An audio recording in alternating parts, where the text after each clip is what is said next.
ఈ ఏడబ్ల్యూడి విధానం వలన నీటి వినియోగం 30 నుండి 40% తక్కువగా ఉండి మనం పంటకు ఇచ్చే ప్రతి నీటి బిందువుని సమర్థవంతంగా వినియోగించుకొని దిగుబడులు ఏమాత్రం తగ్గకుండా వరి సాగు చెయ్యవచ్చు. ఎంత అద్భుతం కదా! సాంప్రదాయ వరి సాగులో విడుదలయ్యే ఎంతో హానికరమైన మీథేన్ వాయువు ఉద్గారాలను ఈ విధానంలో 40 నుండి 50% వరకు అరికట్టవచ్చు కూడా. ఇలా తగ్గించినందుకు లభించే పర్యావరణ ప్రోత్సాహకాలను కార్బన్ క్రెడిట్స్ రూపంలో రైతుకు అదనపు ఆదాయంగా అందించే ప్రయత్నం చేస్తుంది మన జీకేఎఫ్ సంస్థ.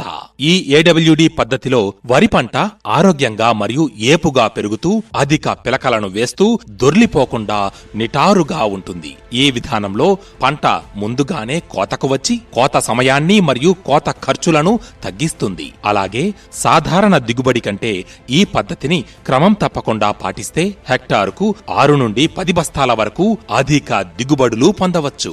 కొన్ని సందర్భాలలో సాధారణ వరి సాగు విధానంలో పిలకలు సరిగ్గా వేయకపోవటం, దుబ్బు సరిగ్గా అభివృద్ధి చెందకపోవడం, మనం వేసే ఎరువులను మొక్కలు సరిగ్గా వినియోగించుకోకపోవడం మరియు లభ్యమయ్యే జింక్ ధాతువు తక్కువగా ఉండడాన్ని గమనించడం జరుగుతుంది. ఈ సమస్యలన్నిటినీ అధిగమించి తక్కువ నీటితో ఎక్కువ దిగుబడి, చీడపీడల ఉధృతి మరియు ముఖ్యంగా దోమపోటు బారి నుండి తప్పించుకొనుటకు రైతు సోదరులందరూ తప్పక పాటించవలసిన పద్ధతుల్లో ఈ తడి పొడి విధానం ఎంతో ప్రధానమైనది.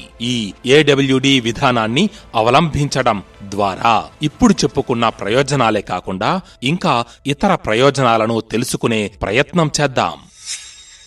చైనా మరియు వియత్నాం దేశాల రైతులు ఈ విధానాన్ని అవలంబించి సాగు ఖర్చులను గణనీయంగా తగ్గించుకుంటూ హెక్టారుకు అధిక దిగుబడులు అనగా 90 నుండి 100 బస్తాల వరి ధాన్యాన్ని పొందుతుంటే సాంప్రదాయ సాగు విధానంలో మన భారత రైతు సోదరులు 60 నుండి 70 బస్తాల వరి ధాన్యాన్ని మాత్రమే పొందుతున్నారు. మన దిగుబడులు పెరగాల్సిన అవసరం ఖచ్చితంగా ఉంది కదూ.